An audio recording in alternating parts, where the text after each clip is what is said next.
Jadi untuk meningkatkan tingkat presisi, tingkat kesesuaian terjemahannya itu saya menyarankan kepada mahasiswa untuk melakukan research terkait dengan tema yang sedang diterjemahkan. Misalnya kemarin di UTS itu tentang jenis-jenis plastik ya. Jadi mahasiswa saya minta untuk research dulu mengenai jenis-jenis plastik di dalam artikel-artikel yang berbahasa Jepang ya.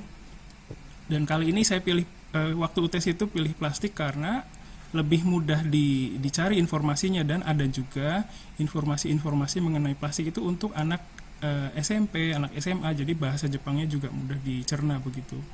Seperti itu. Terus eh, kalau perkuliahan terjemahan seperti ini kan rentan dengan penggunaan Google Translate atau Deep Translator ya, itu juga saya pahami dan sudah saya juga ada dalam pikiran saya bahwa mungkin mahasiswa menggunakan, dan itu tidak pernah saya larang di mata kuliah ini. Jadi saya hanya berusaha mengajak ya,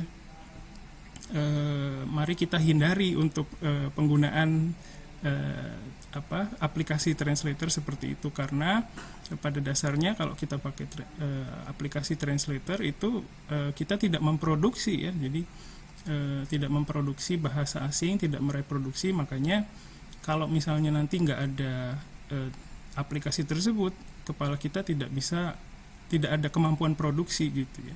Jadi itu yang ditekankan dalam perkuliahan ini. Jadi terus di perkuliahan ini juga kadang saya berikan insight dari pengalaman-pengalaman saya pribadi mengenai penerjemahan baik Hongyaku maupun Soyaku. Tapi karena pengalamannya terbatas, jadi kemarin itu saya nekat minta tolong sama Kang Jo ya, Kang. Terus permintaannya banyak banget, requestnya ya, dan alhamdulillah sama Kang Jo itu direspon dengan sangat baik dan akhirnya bisa terwujud kegiatan ini. Mungkin itu saja dari saya secara singkat. Selanjutnya saya minta tolong ke Kang Johana untuk sedikit ada sepatah dua patah kata mengenai kegiatan ini. Silakan Kang. Ya, Assalamualaikum warahmatullahi wabarakatuh. Waalaikumsalam warahmatullahi wabarakatuh. Waalaikumsalam warahmatullahi wabarakatuh. はい。その答え聞いてですね、私の声よく聞こえると思います。はい、ジョハナと申しますが、よろしくお願いいたします。皆さんお元気でしょうか、今日。元気です。元気です。日本語はそこまでなんですけれども、これからはインドネシア語に変わります。Ini saya seringnya nyebutnya rekan-rekan sekalian ya, biar saya juga ke bawah muda ya. Pak Hari Sensei, terima kasih untuk kesempatannya kita hadir dari komunitas interpreter Jepang. Nah, di sini sudah hadir ada Sesti Sensei, kemudian ada Esti Sensei. Ya, Esti Sensei ini biasanya nggak pernah kita sebut Sensei ya, karena dianya nggak mau, jadi merasa muda terus begitu. Tapi hari ini kita posisikan sebagai Sensei. Jadi, dan kemudian sebentar lagi mungkin akan bergabung nanti ada Jujun Sang ya. Beliau itu adalah yang bertanggung jawab untuk Kijang Goes to Campus. Jadi hari ini kalau boleh diizinkan, ini kalau di Kijang sendiri kita namakan acaranya Kijang Goes to Unsada Classes begitu. Nah, terima kasih sebetulnya. Jadi saling mengucapkan terima kasih Hari Sensei, karena kesempatan ini juga adalah kesempatan kita untuk silaturahim, kemudian untuk bersodakoh ilmu dan pengalaman begitu ya. Kalau misalnya nanti ada yang bermanfaat dari yang disampaikan oleh para narasumber, nah, mudah-mudahan tercatat sebagai amal kebaikan, apalagi sekarang berada di bulan Ramadan. Nah, saya sedikit ingin memperkenalkan tentang Kijang. Kijang itu singkatan dari Komunitas Interpreter Jepang. Nah, rekan-rekan sekalian juga sebetulnya kalau kita komunitas bukan asosiasi, jadi tidak ada keanggotaan begitu, tetapi rekan-rekan sekalian bisa mengikuti kegiatan kita dengan bergabung di salah satu sosial media yang kita punya. Nah, sekarang yang sedang aktif itu adalah Facebook di masuk masa pandemi ya. Kalau dulu kita itu aktifnya hanya di WA Group saja, Sensei, dengan kuota terbatas ya. WA Group kan cuma bisa nampung 256. Nah, ini pandemi ke Dewa KGT.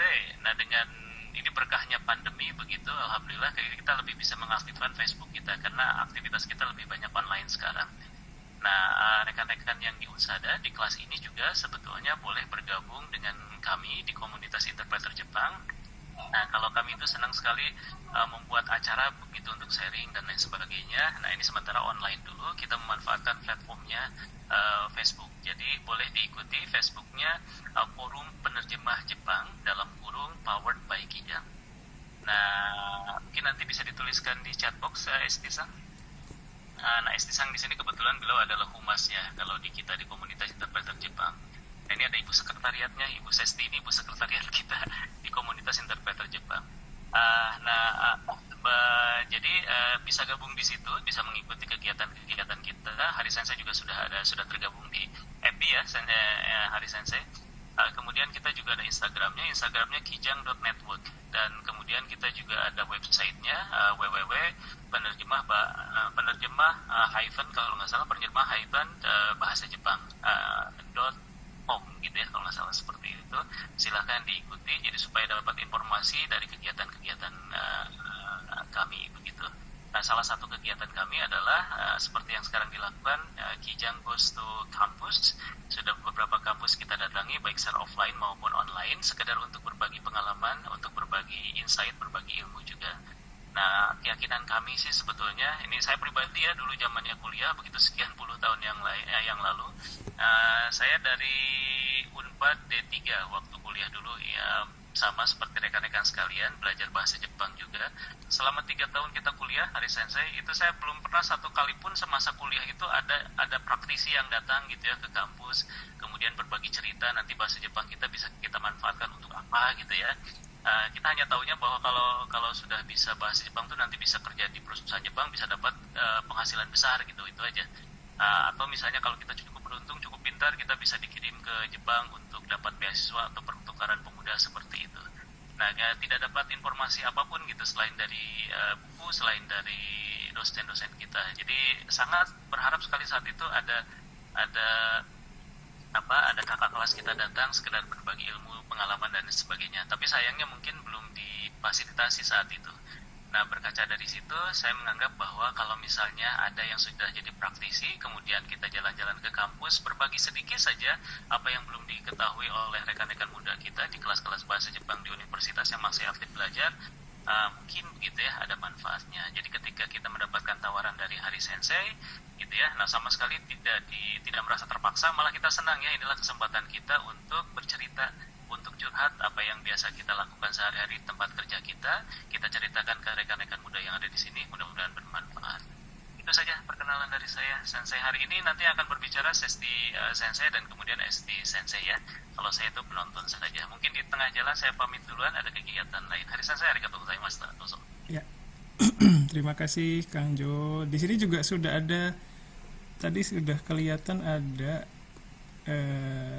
Jujun Sang kayaknya. Sudah ada. Oke. Jujun Sang Jujun Sensei boleh diperdengarkan suara merdunya? Halo. Oke. Kang Jujun tadi sudah diperkenalkan bahwa Akang sebagai PIC-nya di divisi Kijang Peduli. Mungkin bisa diceritakan sedikit tentang Kijang Peduli, Kang? Oh iya, saya Jujun dari Kijang Peduli, dan semua rekan-rekan adik kelas. Jadi Kijang Peduli itu salah satu bagian di Kijang yang membawahi beberapa kegiatan yang berhubungan dengan sosial. Salah satunya ya acara yang sekarang berjalan ini, itu Kijang Goes to Campus. Kemudian yang lainnya ada juga acara-acara seperti pengumpulan donasi jika ada rekan Kijang yang sedang sakit atau sedang mengalami musibah. Dan di acara terdekat kita yaitu di tanggal 8 nanti, kita sudah mengagendakan acara Kijang Charity webinar. Jadi kita mengadakan webinar dengan menghadirkan beberapa penerjemah, beberapa narasumber. Ada yang dari dosen, kemudian ada juga yang dari praktisi penerjemahan. Kita akan membahas mengenai trik dan strategi terkait N1 dan N2, juga mengenai penerjemahan secara umum. Sekalian promosi jika berkenan silahkan untuk mengikuti webinar tersebut, tapi ini karena untuk cari, jadi kita meminta donasi ya, minimal 50.000 yang akan digunakan untuk biaya iftar dan takjil untuk adik-adik kita yang kurang beruntung nasibnya, maksudnya ke anak-anak yatim piatu yang tersebar beberapa yayasan. Mungkin itu yang bisa saya sampaikan. Sementara mohon maaf ini baru bergabungnya agak telat. Terima kasih atas kesempatannya. Assalamualaikum warahmatullahi wabarakatuh. Oke, waalaikumsalam warahmatullahi wabarakatuh. Siap, hatur Waalaikumsalam. nuhun Kang Jujun. Mohon maaf sedikit koreksi. Acaranya tanggal 9, hari Minggu tanggal 9 Mei begitu. Oke, masih ada kesempatan ya Kang Jujun ya? Masih ada beberapa kursi yang masih kosong ya? Oh iya, betul. Terima kasih Kak Ju atas koreksinya. Saat ini kuotanya kita 100 orang, termasuk panitia, dan baru terregistrasi itu 70-an, jadi masih ada 25 orang, karena yang 5-nya untuk jatah dari panitia. Silahkan bagi yang berminat segera mendaftar ya, yang nanti mungkin akan disampaikan oleh salah satu pembicara hari ini. Oke, siap. Hatur nuhun Kang Jujun. Oke, dikembalikan ke hari saya silakan. Ya, terima kasih Kang Jo, terima kasih Jujun Sang, salam kenal, Hari Setiawan saya. Yoroshiku onegaishimasu. Ya, mengenai kegiatannya yang tadi ya yang disebutkan oleh Jujun Sang tadi, sebenarnya kami sudah saya melalui prodi itu sudah mensosialisasikan ke mahasiswa kami, jadi mungkin nanti coba kami cek lagi apakah sudah jalan atau belum. Tapi dari minggu kemarin sih sudah melalui grup WhatsApp. Jadi minta tolong ke dosen-dosen penasihat akademik kami untuk sampaikan ke mahasiswa begitu. Oke, baik. Terima kasih Kang Jo, terima kasih Jujun Sang ya. Selanjutnya kita langsung saja ke Sesti Sensei dulu kali ya. Bisa silakan bisa dimulai Sensei Sensei, bisa bercerita tentang awalnya bagaimana Sensei bisa masuk ke dunia penerjemahan, terus mungkin bisa ceritain juga ke teman-teman mahasiswa di sini latar belakang Sensei bagaimana, terus bisa masuk ke dunia penerjemahan atau juru bahasa itu bagaimana, terus pengalaman-pengalaman yang mungkin bisa diceritakan kepada mahasiswa begitu Sensei. Silakan Sensei, terima kasih. Hai. Ya, selamat siang ya semuanya ya. Karena mungkin kalau Kanjo tadi supaya dianggap ikut muda, manggilnya tadi apa tadi rekan-rekan ya.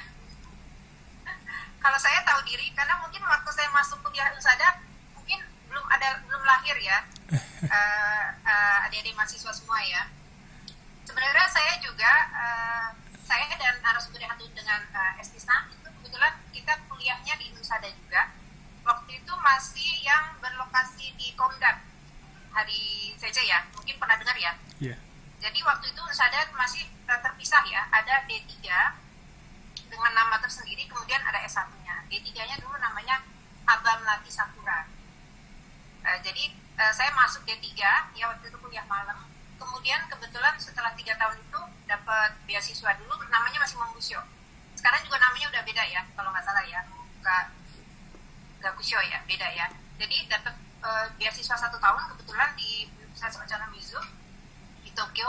Nah setelah dari waktu di sana itu ditawarkan untuk meneruskan gitu, dari dosen-dosennya supaya meneruskan, sehingga yang tadinya saya berpikir setelah lulus D3 ingin langsung bekerja, akhirnya masuk kembali dan melanjutkan lagi S1 di Unsada. Jadi saya lulusan Unsada, masuknya itu tahun 87. Lulusnya nggak jelas karena banyak saya udah mulai kerja ya, sehingga saya harus dipanggil sama dosen itu, diancam kalau nggak nerusin nanti kamu DO gitu ya, jangan keenakan kerja gitu ya, karena harus meneruskan S1. Waktu itu kesulitan membuat skripsi karena tidak semua gitu ya dosen punya waktu ya, jadi ada beberapa pilihan. Jadi saya lulus waktu itu, angkatan saya pertama kuliah itu adalah dengan almarhum Bahi Sensei ya, yang sudah meninggal, dengan Oke Sensei, itu dulu angkatan saya masuknya. Setelah itu pulang dari Jepang, karena saya ingin berniat kembali lagi ke Jepang, saya bekerja ya, menabung supaya bisa bekerja lagi, kuliah lagi di Jepang. Ternyata begitu masuk bekerja, waktu itu dibilangnya profesi saya itu adalah interpreter. Jadi dulu itu udah ada ya istilah interpreter, cuma interpreter internal. Jadi saya memulai awal kerja interpreter, baru pertama kali bekerja itu sudah menjadi berjudul interpreter dan junior sekretaris. Ya. Jadi pekerjaannya mendampingi orang Jepangnya untuk semua kegiatan. Nanti mungkin kalau boleh saya share sedikit ya. Jadi jenis-jenis pekerjaan apa sih? Kalau kita memilih profesi sebagai interpreter, nanti kita kira-kira di bidang apa aja ya yang kemungkinan kita ditugaskan. Nah, karena saya internal interpreter, berarti tadi kan kalau sensei menyebutnya istilahnya penerjemahan langsung dan penerjemahan tidak langsung ya. Kalau di dunia kita bekerja, kita mengenalnya kalau terjemahan langsung mungkin yang dimaksud Suyaku ya, kita bilangnya itu interpreter ya. Sedangkan kalau yang tidak langsung atau pekerjaan penerjemahan tertulis, kita menyebutnya translator. Profesinya itu dibilangnya translator dan interpreter dan translator. Nah, kalau kita memilih bekerja sebagai interpreter freelance ya, berarti kita bukan bekerja secara khusus ditempatkan di satu perusahaan. Kita bisa dipanggil agensi mana saja atau perusahaan mana saja. Kita harus siap dua-duanya. Jadi kalau kita bertugas di satu perusahaan, kita akan diberi tugas Ongyaku dan juga Chiyaku. Sedangkan kalau kita mau menjadi penerjemah tertulis atau tadi yang di sini disebut penerjemah tidak langsung, ya, itu kita tidak bekerja di suatu perusahaan. Kita menjadi penerjemah tertulis bebas. Nah, kalau kita menjadi penerjemah tertulis bebas atau penerjemah tidak langsung, berarti kita bekerjanya bebas, kita di rumah, ya, diri sendiri. Sedangkan kalau menjadi interpreter yang freelance, kita berarti bekerja terdaftar di berbagai agensi, sehingga waktu kita juga bebas, ya. Dan pada saat biasanya kalau itu interpreter freelance, berarti kita lebih banyak menerjemahkan secara lisan. Sedangkan kalau kita bekerja di satu perusahaan, nah sebagai internal interpreter, berarti kita mengerjakan dua-duanya. Jadi mungkin gambaran buat adik-adik kalau mau menjadi penerjemah, hati-hati ya. Kadang-kadang misalnya kita dibilang sebagai interpreter ya, oh tenang aja, nggak suka kanji, nggak akan bakalan kerjain terjemahan. Tetapi kalau kita bekerjanya sebagai freelance, misalnya ditugaskan 2 atau 3 hari karena ada suatu meeting di perusahaan memanggil interpreter, kemungkinan kita akan diberi materi yang harus kita terjemahkan untuk keperluan meeting yang kita harus hadiri juga. Jadi kalau kita sudah bekerja, tolong pastikan ya, translator atau interpreter. Ya. Karena takutnya banyak ya interpreter yang dipanggil ke suatu perusahaan untuk audit, ya, karena merasa dipanggil sebagai interpreter tidak siap. Ternyata kebetulan latar belakang interpreter itu bisa berbahasa Jepang karena pernah bekerja di Jepang, tapi belum tentu menguasai kanji. Begitu sampai di suatu perusahaan, dikasih materinya, pertanyaan untuk auditnya, itu semua dalam kanji.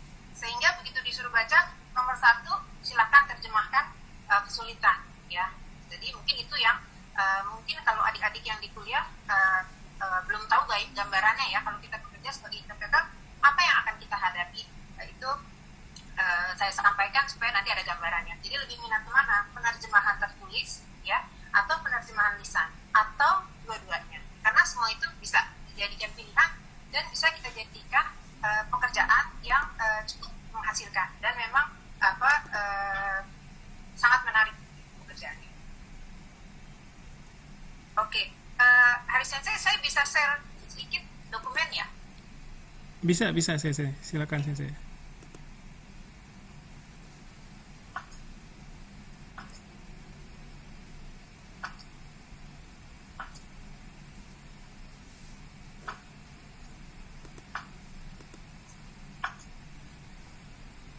Hai, mungkin sudah tampil Sensei? Sudah. Tadi saya lupa ya menyampaikan ya. Nama saya Sesti.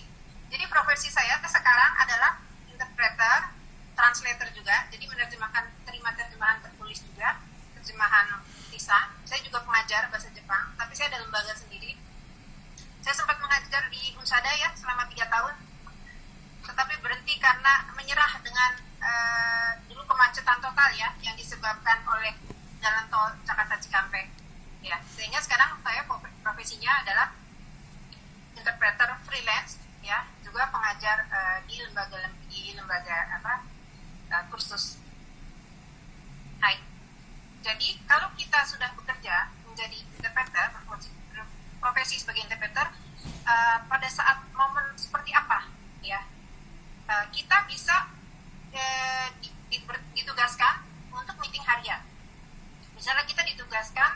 suatu perusahaan atau kita bekerja ya sebagai interpreter di kontrak di suatu perusahaan, kita harus siap apa aja.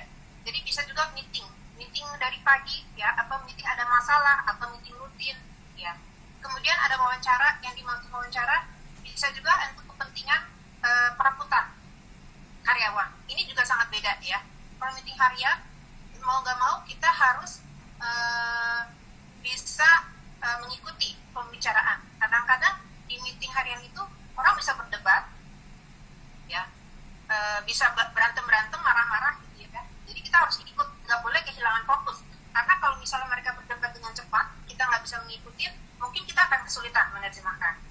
Kalau wawancara lebih mudah, ya, kita cukup mendengarkan pertanyaan, orang Jepangnya mau nanya ke calon karyawannya, tapi hati-hati juga. Karena apa? Berarti bisa juga kita mempengaruhi keputusan penerimaan ya. Karena saya sering kalau menjadi wawancara, yang saya terjemahkan itu, karena saya ada perasaan ingin membantu ya, supaya jawabannya terlihat bagus, atau jawabannya terlihat profesional gitu ya, yang jawabannya tidak urut, berantakan, kita rapi-rapiin, akhirnya hasil wawancara dia terpilih ya.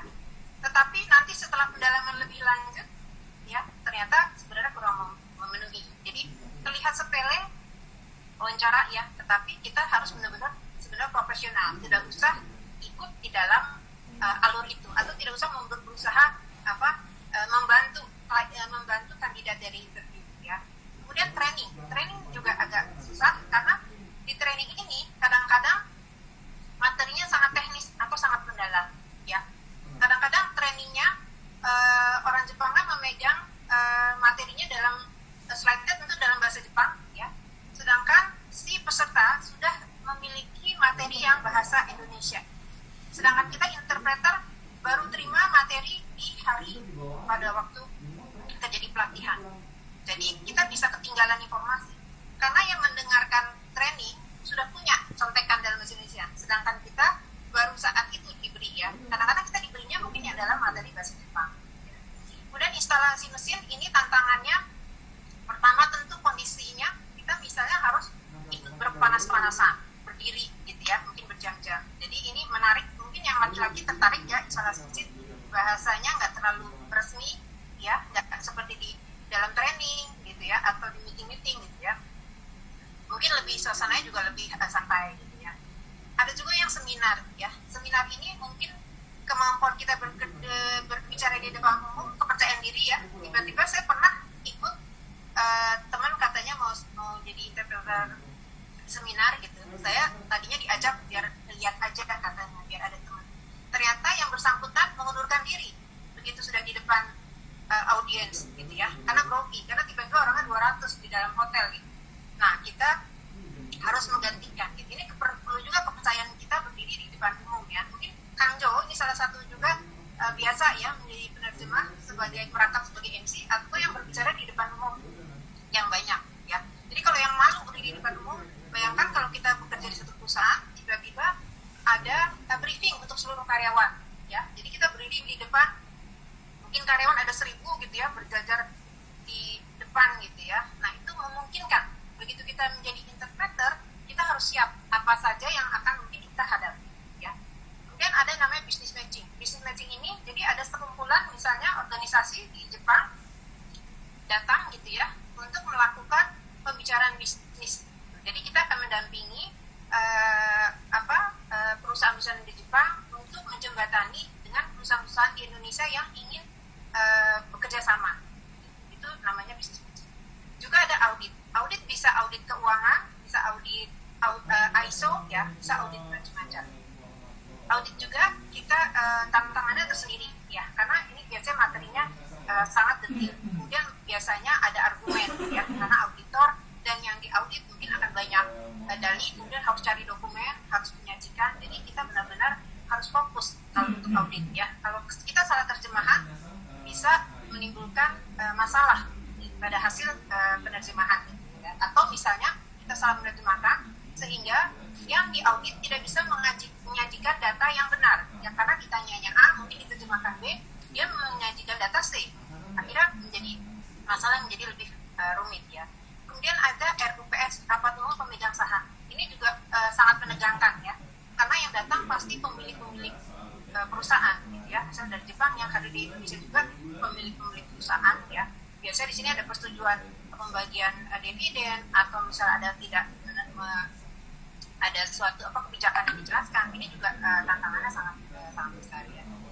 Tapi ada juga pendampingan bincang-bincang santai ya. Misalnya ada orang Jepang bermasalah dengan serikatnya, ngajak makan malam, kita diajak ya, kita ikut makan supaya suasananya kita dibilangnya acara makan-makan gitu ya. Tapi sebenarnya itu perseteruan ya, antara presidir dan serikat, apakah mau demo itu atau tidak demo, itu jadi kelihatannya acaranya makan-makan ya di restoran Jepang gitu, santai. Tapi intinya sebenarnya kita juga tetap ya harus ikut dalam kenetralan ya dalam suasana. Bisa juga ada syuting ya, banyak beberapa rekan-rekan interpreter ada syuting atau artis datang gitu ya, kita bisa juga ditugaskan ya. Jadi kalau menjadi interpreter sangat menarik karena bidangnya sangat luas ya, sangat variasi, pengalaman kita pun juga akan sangat macam-macam ya. Bisa juga tapi pendampingan laporan polisi ya, orang polisi misalnya orang Jepang menggugat atau orang Indonesia menggugat, kita bisa hadir di kantor polisi untuk membantu menerjemahkan ya pada saat interogasi atau tanya jawab ya. Nah, bahkan bisa juga interpreter itu saya belum mengalami ini, tapi bisa juga ikut dalam sidang ya, karena kalau sidangnya salah satunya tergugat atau penggugatnya orang Jepang, kemungkinan diperlukan interpreter tersumpah ya, karena harus benar-benar netral. Jadi ini adalah kemungkinan aplikasi kalau kita menjadi interpreter apa aja ya, bidang apa aja, atau kira-kira pekerjaannya apa aja, isi yang kita harus terjemahkan itu apa aja. Ini untuk yang interpreter ya. Saya lanjut ya, Sensei. Terus kalau mungkin ini masih terlalu jauh ya, karena sekarang semua masih kuliah ya, belum lulus ya. Tetapi misalnya nanti memutuskan ya ingin menjadi interpreter, pertama-tama apa sih itu tahapan-tahapan ya. Pertama kita pasti mempersiapkan kemampuan bahasa Jepang kita, antara lain mengikuti kuliah hari Sensei ini ya. Dan sekarang itu sangat banyak sekali media untuk belajar bahasa Jepang ya. Kalau di zaman saya, kita hanya bisa mendengarkan bahasa Jepang itu kalau kita datang ke Japan Foundation. Dulu ada pemutaran film gratis ya untuk mahasiswa. Kalau sekarang kita bisa belajar dari YouTube ya. Selain belajar di kuliah, sangat bisa mempercepat kemampuan kita. Kalau yang memang mau niat jadi interpreter dari sekarang, boleh ya. Nontonnya drama ya. Kalau anime, saya khawatirnya bahasa kasarnya yang hafal, nanti pas meeting keluarnya omae wa moshindeiru gitu ya. Gawat ya kalau keluarnya kata-kata itu ya. Jadi belajarnya kalau bisa drama, apalagi drama-drama resmi. Karena di situ kita lihat bahasa keigo akan banyak muncul ya, kalau di kantor gitu, atau misalnya tempat jaksa, polisi dan sebagainya. Pokoknya drama bukan drama remaja, kita akan dapat banyak kosakata dan penggunaan bahasa sopan ya, karena itu nanti dipakai ya pada saat kita bekerja. Kita nggak mungkin ya belajar menggunakan bahasa suke ya, karena kita adalah pekerja, kita datang bekerja di perusahaan orang, jadi kita harus menggunakan bahasa minimal tenego ya. Kemudian nanti sebelum jadi interpreter mungkin harus bikin CV, dan CV-nya ini harus selalu kita update. Kalau kita melamar menjadi interpreter tanpa mencantumkan pengalaman interpreter atau bidang-bidang yang pernah kita kerjakan, itu akan sangat berbeda ya. Kalau kita misalnya menerjemahkan pernah menjadi penerjemah dalam bidang apa aja, itu sangat menarik. Karena saya juga memiliki agensi, saya juga menyeleksi interpreter. Kalau ditugaskan, saya akan lihat ya. Kalau yang tidak banyak pengalamannya akan kita pasti tidak pilih. Kita akan pilih yang misalnya untuk ukuran audit, yang pernah audit ya. Misalnya audit accounting, tidak mungkin tidak semua orang bisa mengikuti audit accounting, atau berminat juga ya, karena istilah-istilahnya pemahaman tentang ilmu akuntansinya juga minimal ada sedikit ya. Jadi membuat CV itu penting untuk interpreter. Kemudian awalnya karena tidak ada yang mengenal kita ya, bagaimana kita mendapatkan pekerjaan? Kita mendaftarkan diri kita ke agensi-agensi penerjemahan, dan biasanya ada tesnya dulu ya. Kita akan dites tertulis maupun dites lisan. Kalau kita sudah terdaftar, nanti mungkin bila ada menemukan pekerjaan yang cocok dengan kita, mungkin kita akan bisa mendapatkan pekerjaan pertama. Dan agensi tidak harus patuh, bukan berarti kita tidak loyal ya terhadap agensi, karena agensi itu banyak agensi banyak dan perusahaan juga banyak yang membutuhkan ya. Jadi tidak masalah misalnya kita mendaftarkan diri kita di 5 agensi, itu nggak apa-apa ya. Jadi nanti laris kayak Kang Jo ya, Jo Sensei sama Jujun Sensei itu sangat laris ya sebagai interpreter maupun penerjemah ya. Kemudian setelah mendaftarkan agensi, berarti kita akan siap suatu saat akan dipanggil ya atau bagaimana. Nah dari situ kita harus sudah bertanggung jawab, sudah memasukkan CV kita ke agensi, berarti kita harus mempersiapkan diri menjadi interpreter ya. Mulai tadi ya, misalnya melihat nonton TV, menambah kosakata gitu ya, sebuah latihan sendiri gitu ya. Jadi memelihara dan meningkatkan kemampuan diri ya. Memang kalau menjadi interpreter tidak dicari ijazahnya ya. Biasanya dicarinya itu punya N berapa. Kalau saya sarankan kalau dulu mungkin N3 ya, belum banyak ya. Jadi mungkin kalau kita baru sebaiknya kita meningkatkan dulu levelnya. Kalau dari dulu tidak ditanya ya level berapa interpreter tidak banyak sekali interpreter senior yang bahkan belum pernah ikut JLPT ya, karena mereka sudah eksis dari tahun dulu. Kalau sekarang sangat banyak orang punya N3 itu, rata-rata anak yang saya pulang dari Jepang itu sudah punya N3. Jadi kalau kita mau menjadi interpreter harus ada nilai lebihnya ya, harus ada kemampuan lebih supaya kita bisa bersaing ya. Kemudian berani mengambil kesempatan maksudnya apa? Banyak cerita ya interpreter senior pertama diambil kerjaan itu nekat, berani dulu ya. Setelah itu merasakan bisa tahu selahnya, kemudian ternyata cocok klien, akhirnya menjadi kita klien menjadi setia dengan kita, apakah itu agensi atau perusahaan langsung. Biasanya kalau udah cocok akan tetap manggil kita ya, walaupun misalnya kayak seperti audit itu mungkin setahun 2 kali 3 kali, jadi tapi bisa bertahun-tahun kita akan selalu dipanggil perusahaan. Baik, kemudian ya setelah menjadi interpreter ya selalu menambah kosakata dan wawasan ya. Ini mungkin nanti sesudah jadi interpreter harus selalu menambah kosakata dan wawasan ya. Karena bidangnya tadi ya. Contohnya misalnya sekarang kalau kita jadi interpreter kita harus mengetahui tentang COVID ya, minimal ya. Karena saya udah lama misalnya nggak dapat job interpreter, tiba-tiba begitu dipanggil ada laporan karyawan ini positif gitu. Tesnya tes apa? Kita tidak mengerti istilah misalnya antigen, kemudian apa? Ini akan menjadi sulit ya kalau jadi begitu HRD-nya bilang ini Bu kemarin tesnya ini apa ya antigen seperti apa ya Bu? Kita bertanya, yang perusahaan juga akan merasa ribet ya. Kan Ibu jadi interpreter gitu, harusnya Ibu dong yang tahu bahasanya. Banyak ya ada cerita itu kita jadi interpreter kita nggak siap gitu di perkembangan tiba-tiba di pabrik ada masalah apa kita sama sekali nggak mengikuti. Kadang-kadang suka tiba-tiba disuruh menerjemahkan laporan misalnya gubernur ya, keputusan gubernur tentang PSBB, kita nggak pernah baca misalnya nggak mengikuti nih PSBB apa, akan sangat sulit. Jadi kalau nanti sudah memutuskan bekerja menjadi interpreter, memang harus terus-menerus belajar ya. Saya lanjut ya, saya kami diminta untuk menyatakan suka duka ya. Saya bilang duka dan luka ya, karena kalau duka itu mungkin pada saat itu kita susah hati doang, sedih, malu ya, misalnya gagal menerjemahkan, tapi bisa juga menjadi luka kalau kita tidak mengobati ya, kekurangan itu tidak kita perbaiki, ternyata akan terulang lagi misalnya gitu ya, akhirnya kita tidak dipercaya menjadi interpreter, akhirnya kita nggak dipanggil lagi gitu ya. Jadi kalau interpreter sehari-hari kita bekerja di satu perusahaan ya, jadi interpreter otomatis kita udah familiar ya dengan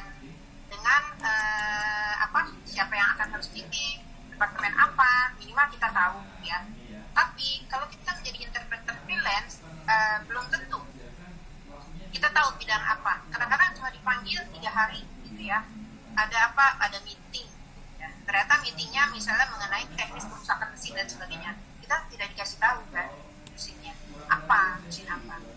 Jadi ada kemungkinan ya masalah yang kita hadapi, bidang yang harus kita terjemahkan kalau kita jadi freelance itu bisa dari A sampai Z, sehingga kita minimal kita bisa dipanggil oleh Toyota produknya apa ya, kita browsing ya. Oh Toyota produknya misalnya mobil gitu ya, kita dipanggilnya di brand berapa, oh itu pabrik apa, oh itu kebetulan mobil gitu ya. Kita minimal baca dulu. Biasanya perusahaan itu sekarang kan semua udah punya website-nya, jadi kita bisa pelajari minimal istilah-istilah. Kalau tiba-tiba kita datang ya, saya pernah misalnya datang tiba-tiba dia bilang istilah gitu, part ya kita nggak tahu, itu akan susah kita menangkap. Sedangkan istilah itu akan muncul mungkin berkali-kali dalam pertemuan hari ini. Jadi minimal kita ya, kalau tidak diberi materi, misalnya kita bisa tanya ke agensi, kalau yang manggil agensi, tentang apa meetingnya. Kalau tidak, berarti kita harus browsing perusahaan itu, produknya apa aja ya. Jadi kita ada gambaran. Kemudian ini suka dukanya ya, ada juga ya tadi ya, misalnya tidak menguasai bidang ya. Jadi saya pernah meeting misalnya tentang planning IT ya, gitu. Sangat susah ya, karena saya bukan generasi IT ya. Tiba-tiba akhirnya saya setiap dijelaskan, dibicarakan tentang istilah IT, saya berusaha mengkonfirmasi apakah yang dimaksudin, akhirnya pembicaraan bisa, terjemahan bisa nyambung ya. Karena kita langsung berusaha menyesuaikan diri atau kita memastikan yang bidangnya tidak. Ada juga, bisa juga kita tidak disukai klien ya. Ini ada kejadian ya, beberapa interpreter jadi diberhentikan di tengah, dan misalnya tugasnya harus seminggu tapi 2 hari langsung di stop. Kenapa? Katanya terlihat sombong gitu ya, tidak disukai oleh lokalnya, terlalu berpihak gitu ya, maunya ngumpulnya sama orang Jepangnya saja, macam-macam. Jadi ini adalah sebagian dari duka-duka ya, dan duka-duka. Kemudian kurang persiapan. Misalnya kalau freelance, kita bisa ya tanggal 1 dan 3 di perusahaan A, bidangnya apa. Kemudian ternyata tanggal 4 ada panggilan juga, bidangnya lain, perusahaan lain. Kita masih jet lag ya, misalnya di perusahaan ini lagi ngomongin teknik. Hari keempatnya ternyata ngomonginnya misalnya bilang ISO, atau tentang HRD.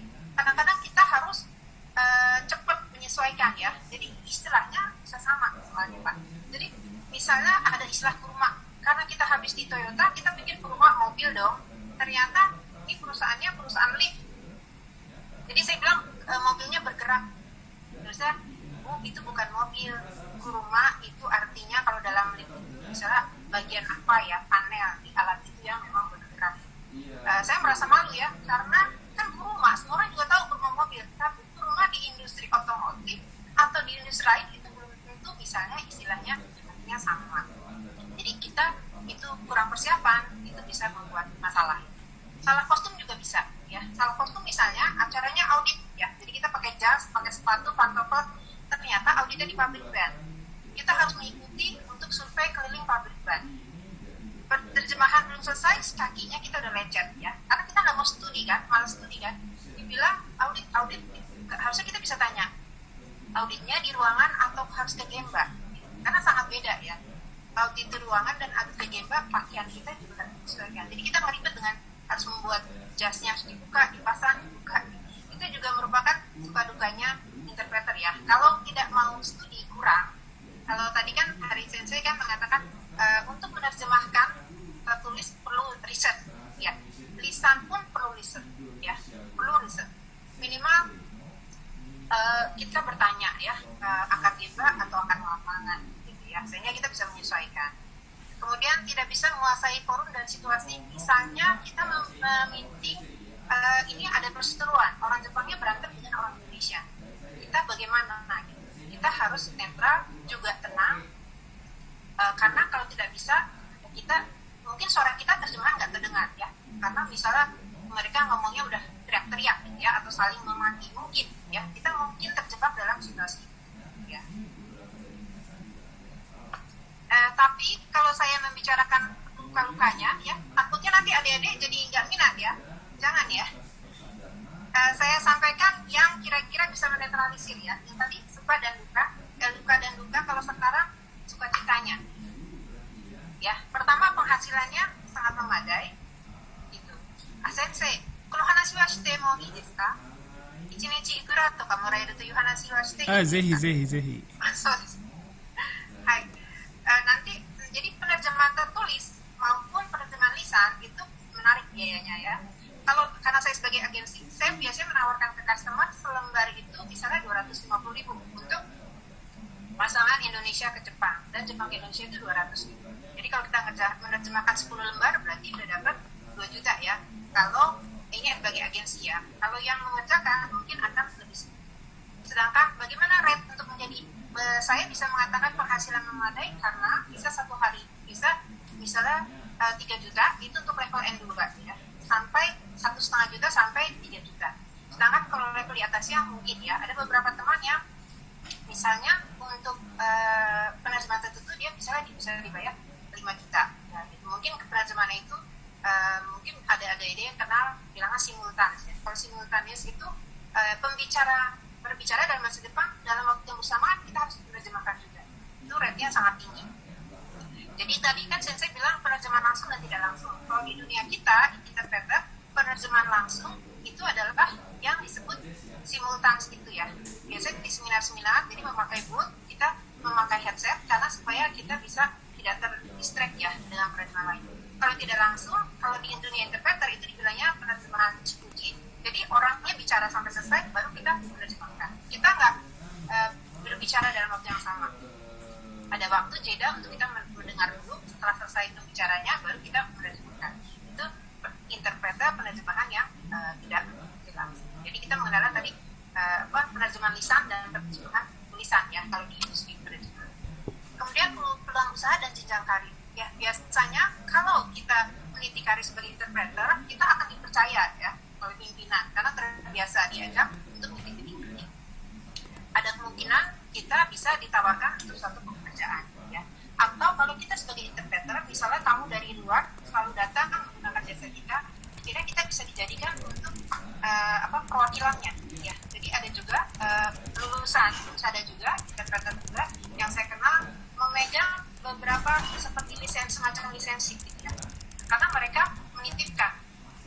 Jadi bisa kita bisa menjadi brand ambassador-nya ya gitu ya. Dari perusahaan yang di Jepang itu menitipkan supaya daripada bolak-balik ke Indonesia akhirnya saya memegang suatu bisnisnya gitu. Ini mungkin terjadi ya. Memang lompatannya jauh ya, kayak belum jauh, tapi memungkinkan kalau kita bergerak di bidang interpreter, baik karir kita meningkat. Saya memulai kerja sebagai interpreter kan ya, junior interpreter, junior sekretari dan interpreter, tapi di perusahaan yang sama saya berakhir menjadi manajer HRD. Karena kita terbiasa diajak diskusi, menerjemahkan, lama-lama timbul kepercayaan ya. Kemudian banyak pengalaman menarik tentu saja ya. Tadi kalau saya cerita itu baru cerita saya ya, belum cerita interpreter yang lain. Karena bisa saja bidangnya sangat berbeda ya, bisa berjalan-jalan ya. Misalnya kita bisa menerjemahkan sekarang ada seminar gitu, penjurian tentang suatu festival gitu ya. Bisa juga kita diajak ke daerah, misalnya pameran kesenian, pameran jamu gitu ya. Jadi kita bisa ada di Jakarta, tiba-tiba kemudian di minggu berikutnya mungkin kita bisa di daerah gitu ya. Nah jadi sangat pengalaman kita akan sangat banyak menarik kalau kita bekerja sebagai interpreter. Terus kalau kita sebagai freelance kita memiliki keleluasan waktu ya. Jadi bisa ada pekerjaan dari A dan B, yang ini seminggu, yang ini 2 minggu, ditimbang-timbang menarik pekerjaannya kita bisa pilih ya. Kemudian berkesempatan ke tempat-tempat menarik ya, bisa ya. Jadi misalnya ada juga rekan interpreter yang dia dikontrak oleh JICA ya, JICA dan Kementerian Kelautan untuk studi mengenai potensi kelautan di Indonesia. Otomatis dia bekerja sebulan dari kepulauan dan kepulauan lainnya ya, karena penelitinya itu harus datang ke pulau-pulau yang mempunyai potensi ikan, sehingga interpreter otomatis ikut ya.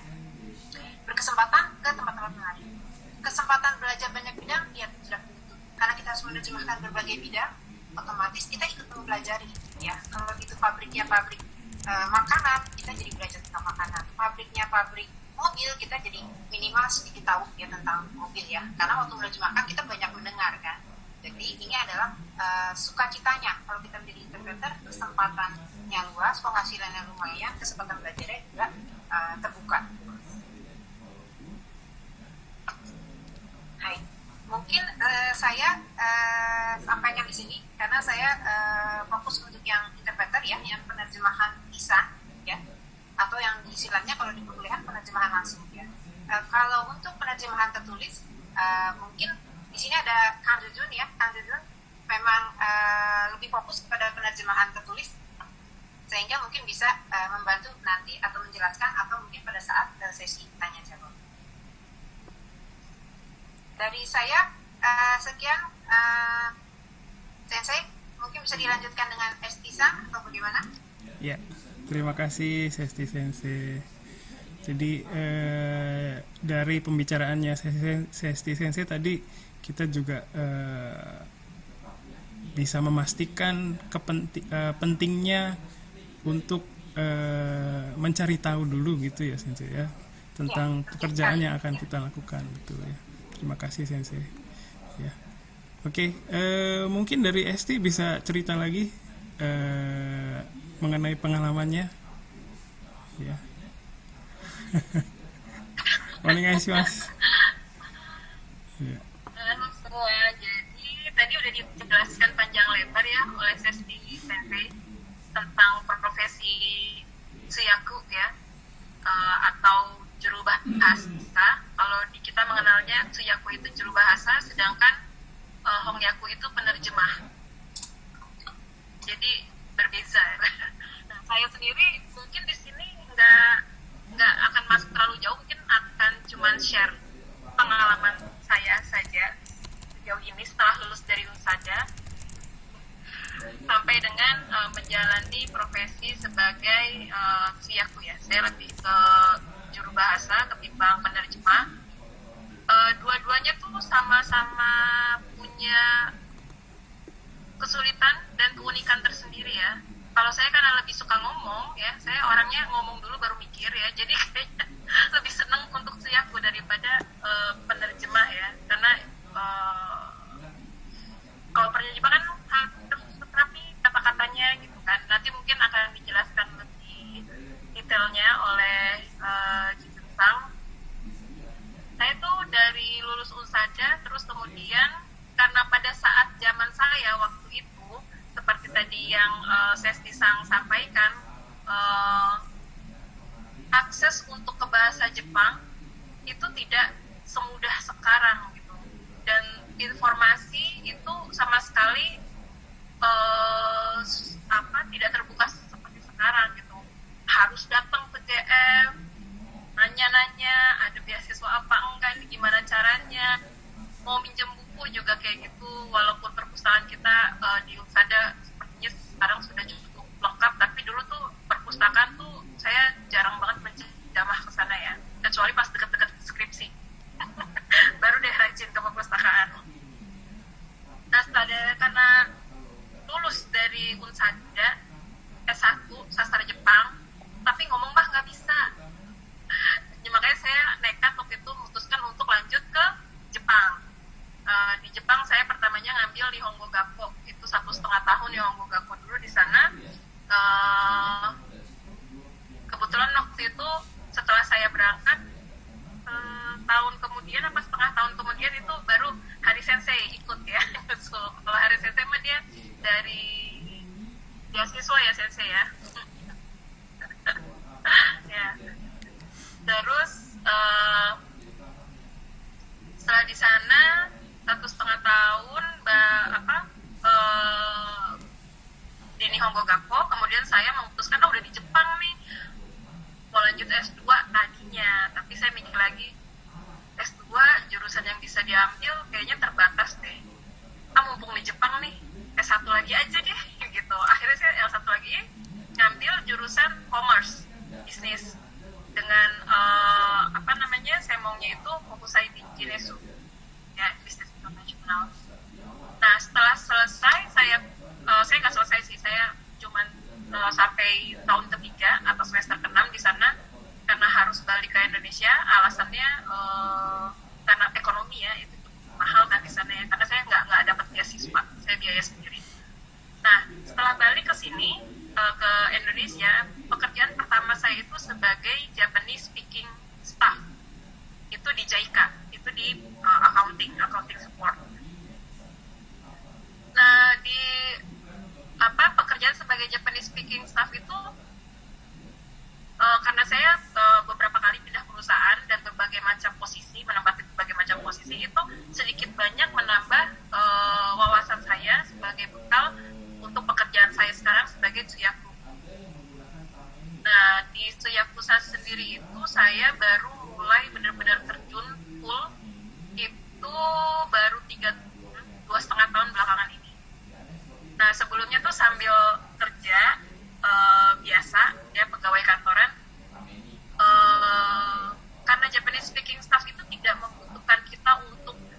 selalu berbicara bahasa Jepang setiap hari 1 kali 24 jam, enggak. Jadi untuk menjaga kemampuan bahasa Jepang saya kadang-kadang ngambil cuti untuk ambil freelance interpreter, pekerjaan freelance interpreter sehari 2 hari, pasti hari Sabtu juga pernah. Nah, biasanya yang teman-teman sama interpreter saya sekarang saat ini itu kebanyakan mereka terjun dulu di dunia manufaktur, kemudian baru merambah ke business matching atau seminar atau yang lain-lain ya, seperti audit RUPS gitu. Kalau saya kebalikannya, saya ke seminar pendidikan dulu, itu yang paling gampang startnya menurut saya ya, yang biasanya digelar sama Jasco itu pertama di situ, pertama kali Suyaku. Habis itu ke business matching saya kebetulan waktu itu kebanyakan berhubungan dengan manufaktur, padahal pengetahuan manufaktur saya nol. Jadi emang 2 hari menjelang hari H itu kan biasanya baru benar-benar dapat materi yang benar-benar final tuh biasanya H-2 atau H-1 atau H- berapa jam gitu. Itu baru dapat yang benar-benar materi itu nyarinya ini apa, ini dia bikin apa, ini kawat buat apa gitu. Itu pusing tapi seru. Akhirnya tadi yang sensei utarakan, setiap Suyaku itu pasti walaupun nggak ada kewajiban secara tertulis, tapi semuanya pasti menyadari bikin kamus sendiri. Saya tuh punya beberapa kamus. Ini kamus khusus misalnya yang berhubungan dengan wire. Ini kamus khusus accounting. Ini kamus khusus perpajakan. Ini kamus khusus, itu kamus yang saya bikin sendiri ketika menghadapi pekerjaan yang istilahnya saya belum tahu, harus cari tahu dulu. Jadilah sebuah dalam Excel biasa aja gitu. Itu yang istilahnya sebagai senjata tempur saya untuk bekerja di hari H. Nah, dari business matching kayak gitu, terus saya juga pernah waktu itu kebanyakan saya pas freelance itu business matching dan Shijo Chosha atau market research. Itu menariknya di market research itu berkesempatan untuk jalan-jalan yang tadi kata Sestisang bilang, ke jalan-jalan ke Lampung, ke daerah ke pelosok dari bandara, masih naik mobil lagi 8 jam tuh kan, yang mungkin semua orang nggak tahu itu ada di mana. Terus ke Kalimantan juga ya, jalan-jalan ke Sumatera juga, dan itu gratis kan, tapi ya sambil kerja sambil ya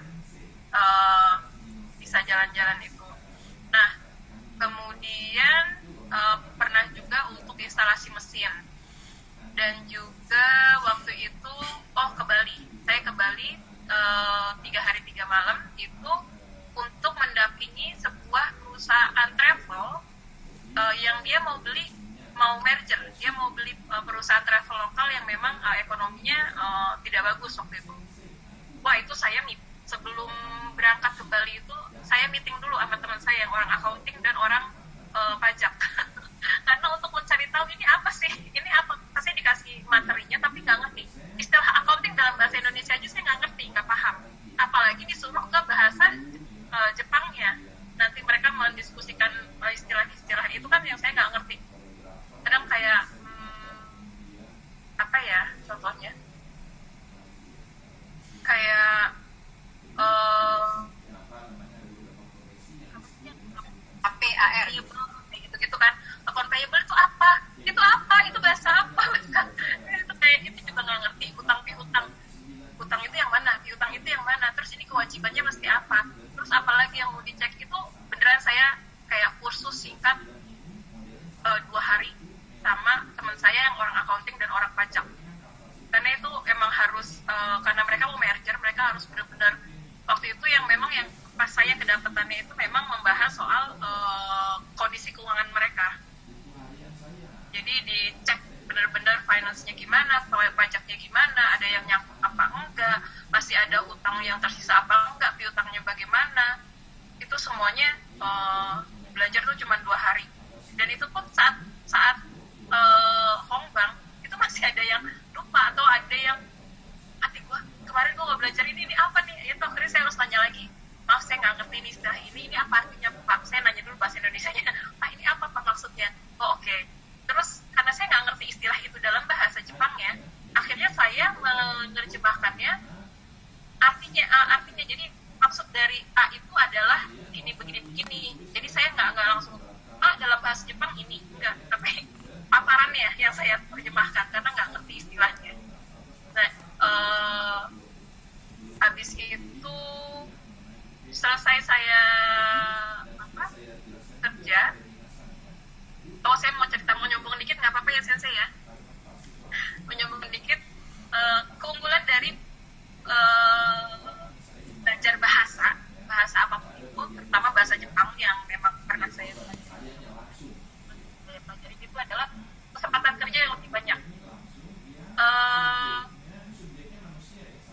Kita nggak terbatas cuman jadi penerjemah atau jadi juru bahasa, tapi terbuka luas gitu ya. Waktu itu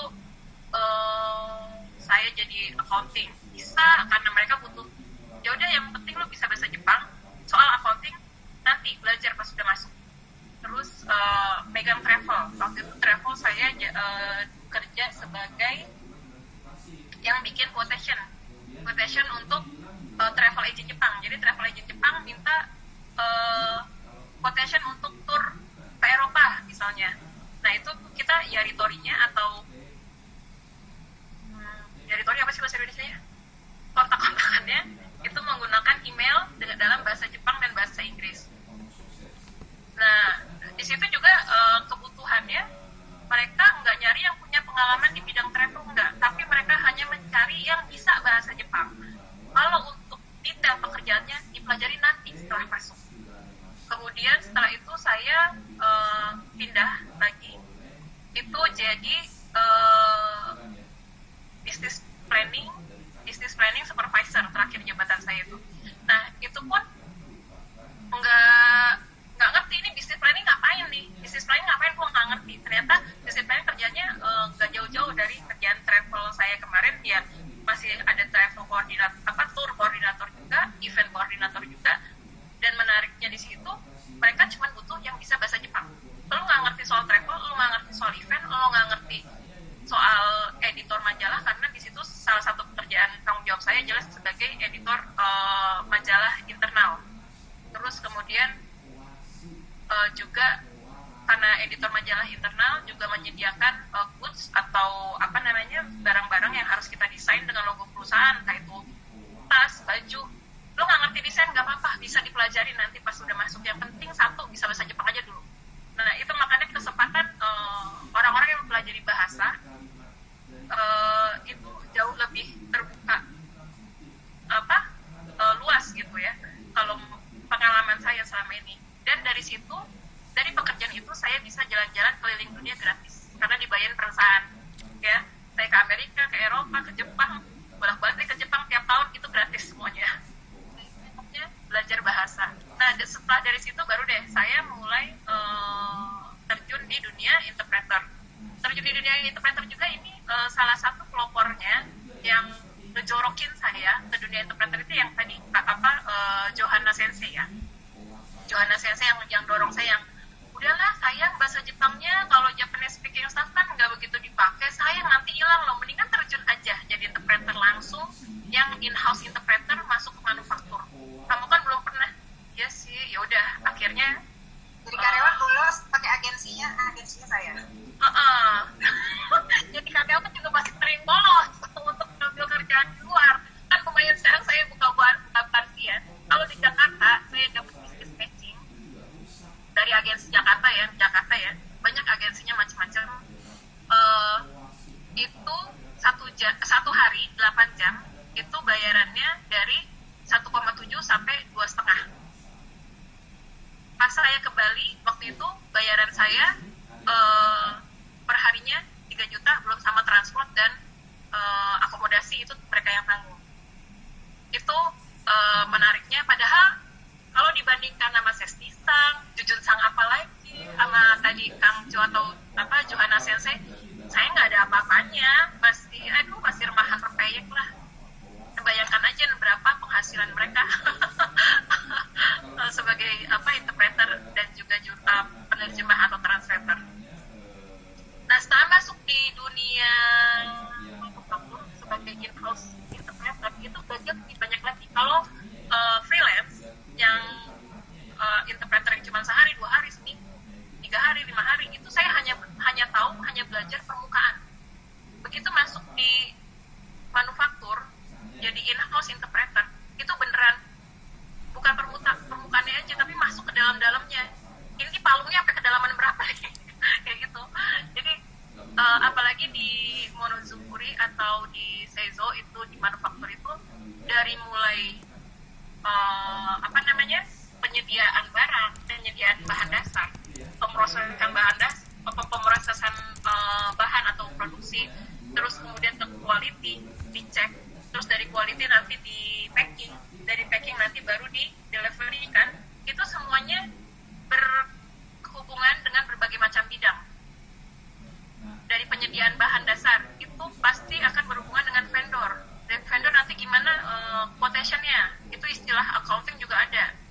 istilah mesin-mesin, istilah spare part-nya itu semuanya belajar nanti di situ.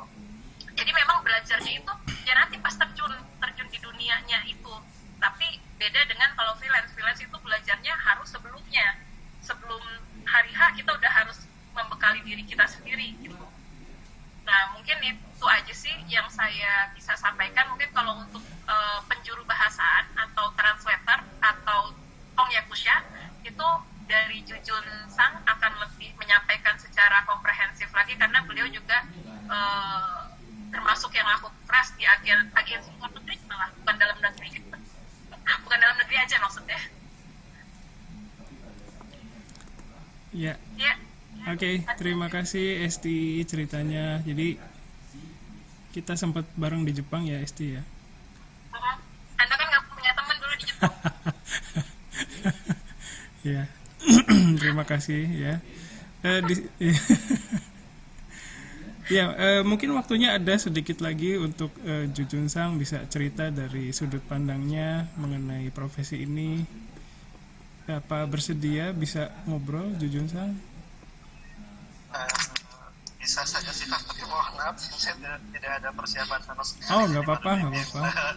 Gabung tadi pas siang. Jadi begini sih, kalau saya lebih banyak ke bidang penerjemahan dokumen, karena saya tahu diri saya tidak bisa begitu bisa berbicara Jepang, kemudian juga tidak pandai berkata-kata gitu. Jadi lebih mendalami ke bidang penerjemahan dokumen. Saya sendiri lulus dari Unpad D3, kemudian lanjut di sekolah bahasa di Shizuoka, kemudian ekstensi di Shizuoka Sangai University Shizuoka juga, kurang lebih tinggal di Jepang selama 3 tahun setengah. Setelah itu kembali ke Indonesia, langsung bekerja di salah satu perusahaan pemasok supplier untuk ke Honda motor dan Honda mobil. Jadi masih perusahaan grupnya Honda. Nah, di sana saya ditempatkannya sebagai staf senior untuk production and planning, untuk perencanaan dan produksi di yang banyak gitu ya. Tapi aktualnya karena yang bisa bahasa Jepang, baca dan tulis itu saya sendiri, jadi aktualnya selain diminta bekerja di produksi, banyak diminta untuk mengerjakan penerjemahan dokumen juga interpreter di lapangan. Awal mula saya mengenal penerjemahan itu di perusahaan tersebut, yaitu lokasinya di Karawang. Sekarang perusahaan juga masih ada ya. Saya diminta mengerjakan dokumen, yaitu dari mulai prosedur untuk kebutuhan Gemba seperti SOP, juga prosedur untuk kebutuhan auditnya. Jadi hampir semua dokumennya saya terjemahkan semua, meskipun itu tidak bayar tambahan, hanya gaji biasa saja. Nah, karena merasa diperalat di sana, saya merasa tidak diperlakukan dengan adil, akhirnya pindah kerja ke Jakarta. Di sana ke perusahaan konstruksi, tapi di office-nya. Salah satunya juga karena bisa bahasa Jepang, jadi diperlukan untuk mengerjakan dokumen. Di sana juga karena alasan tidak begitu adil dalam hal menggaji. Saya dari tahun 2009 gitu ya, memutuskan untuk bekerja sebagai freelance, khususnya untuk di bidang penerjemahan dokumen. Nah, dari awal itu saya sudah ada rencana untuk banyak aplikasi ke agen Jepang, jadi sudah aktif dari informasi, di antaranya dengan bergabung di Himpunan Penerjemahan Indonesia atau HPI. Di sana banyak sekali mendapatkan informasi bagaimana cara menjadi agensi luar negeri, dan bagaimana cara menangani dokumen bahan, ya bagaimana cara membangun jejaring sosial. Alhamdulillah sekarang saya sudah terdaftar di agensi luar negeri sekitar 3 bulan di Jepang, yang di Mesir 1, di Vietnam 2, di China, di Malaysia 3. saya sendiri ada sekitar 8 agensi di mana nama saya terdapat sebagai interpreter pas mereka.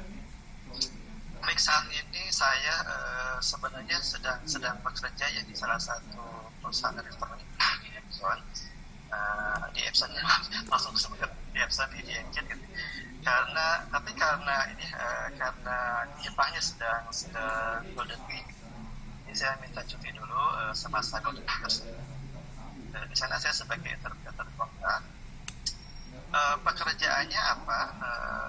Pekerjaannya itu saya diminta menjadi interpreter saat ada meeting online ya, online baik dengan menggunakan platform Teams.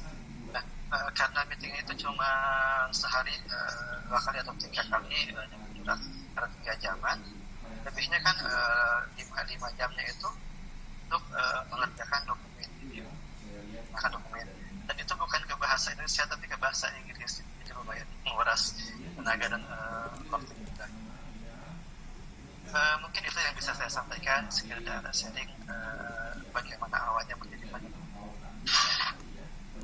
Selanjutnya saya mungkin jika ada pertanyaan mungkin bisa bantu. Sip. Terima kasih. Terima kasih Jujun Sang, terima kasih Esti, terima kasih Esti Sensei.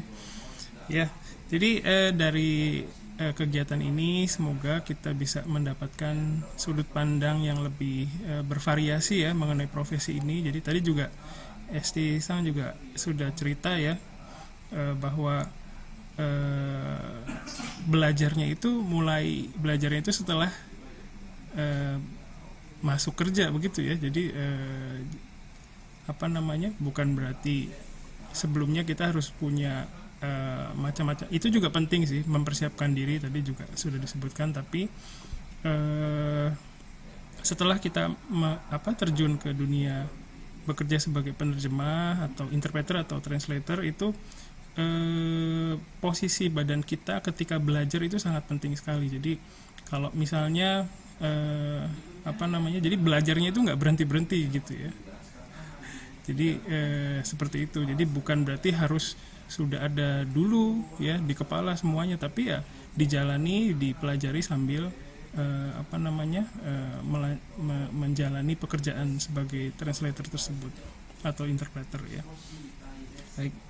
Oke, jadi tadi sudah mendengar cerita macam-macam ya. Nah, sekarang saya kembalikan ke mahasiswa nih, ke rekan-rekan mahasiswa ya. Barangkali ada yang mau tanya-tanya atau ada yang mau pengen tahu lebih lagi, silakan. Jadi bisa bertanya langsung ke Esti Sang atau Esti Sensei atau ke Jujun Sang. Silakan, dari mahasiswa ada yang mau tanya, silakan. Masih penasaran mungkin apanya gitu. Silakan. Jangan jadi takut ya. Iya. Okay. Tadi Hari Sensei, kalau Ya. mau menjadi interpreter kontrak, kita direkrut dulu, terus kita di training mengenai yang di produksinya ya, di pabrik ya. Kalau Oke, untuk oke. freelance, itu yang saya bilang kita harus sudah siap mental ya. Betul. Karena tiba-tiba hari ini dipanggil, tiba-tiba meeting ya, tiba-tiba misalnya audit atau apa. Tapi biasanya mereka akan cari interpreter yang sesuai pengalamannya dan bidang. Nah, itu yang agak kita tantangannya tinggi, karena kalau udah menyatakan kita interpreter freelance, kita bekerja sebagai interpreter profesional, berarti kita siap diterjunkan ke bidang apa aja. Itu sih bedanya ya. Jadi kalau saya menyarankan kalau ingin menjadi interpreter, masuknya interpreter kontrak dulu, karena kita akan merasa lebih nyaman ya, karena itu adalah atasan kita langsung, teman-teman kerja kita bicara di lingkungan terbatas.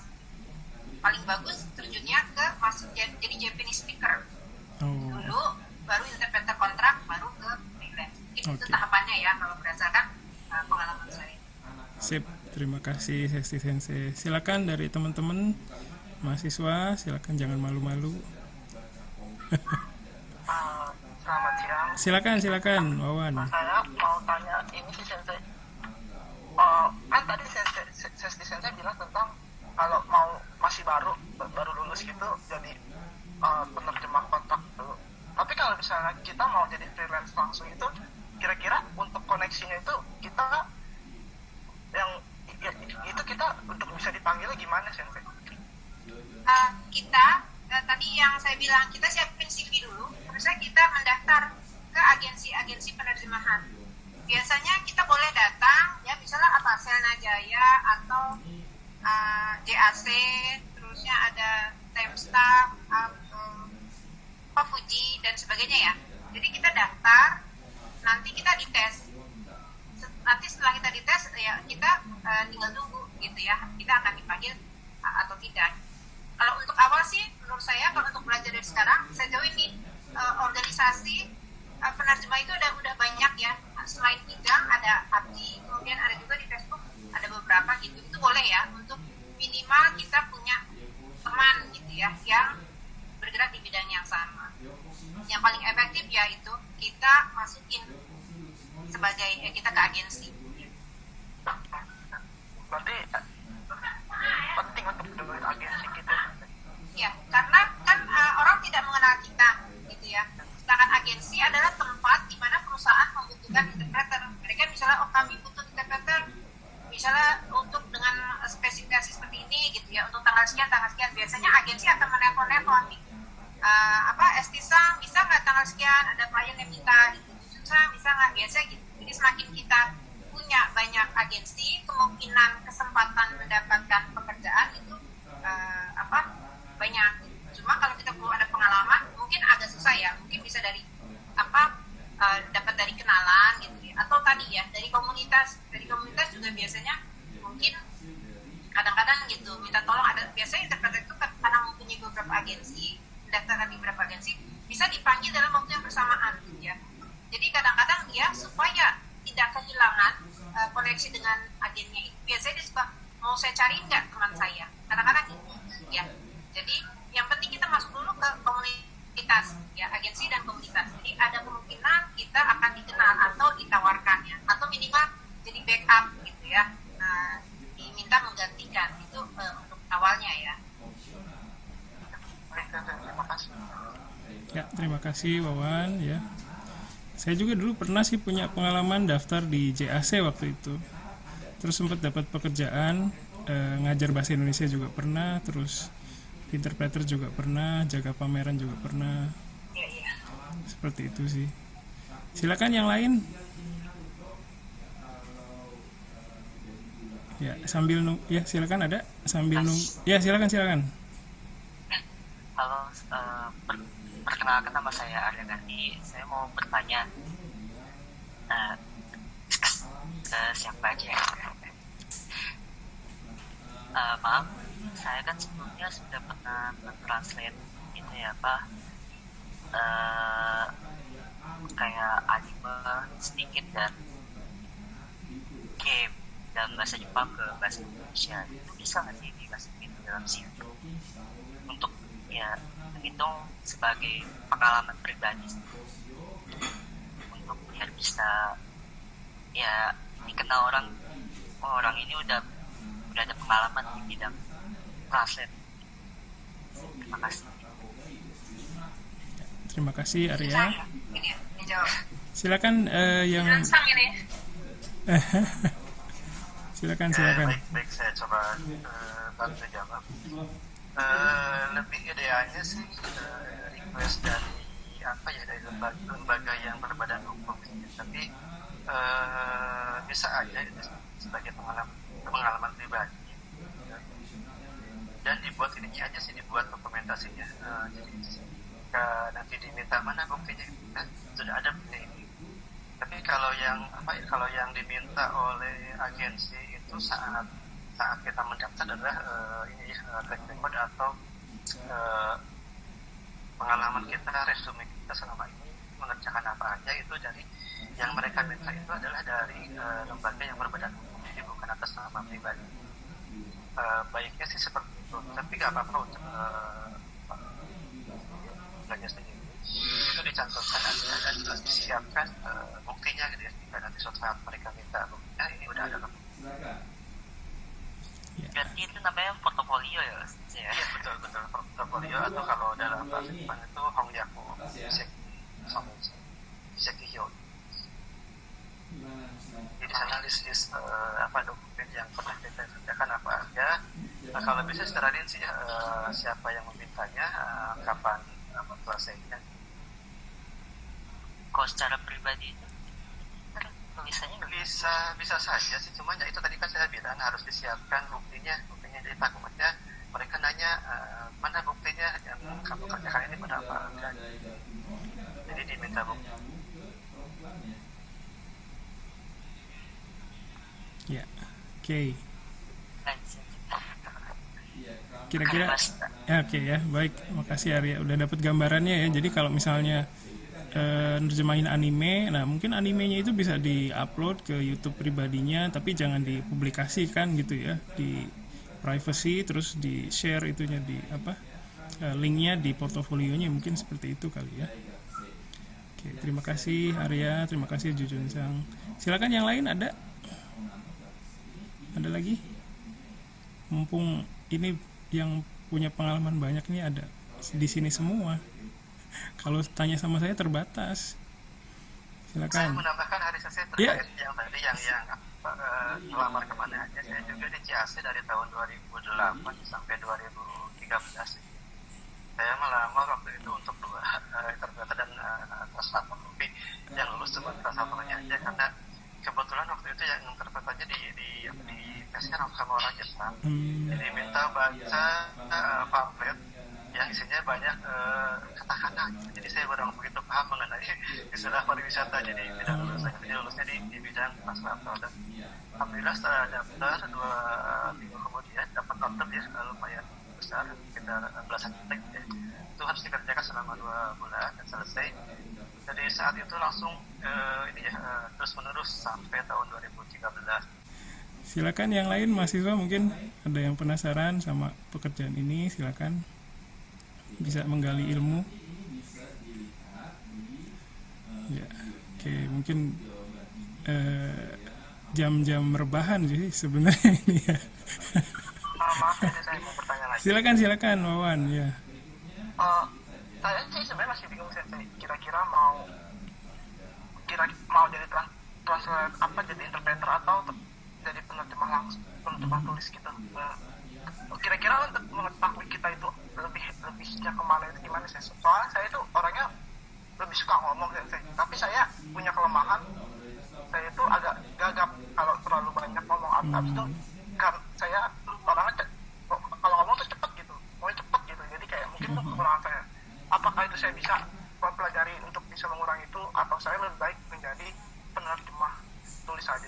Saya sih lebih tertarik untuk menjadi interpreter. Sip. Ya, makasih Wawan. Ini ngomongnya lancar.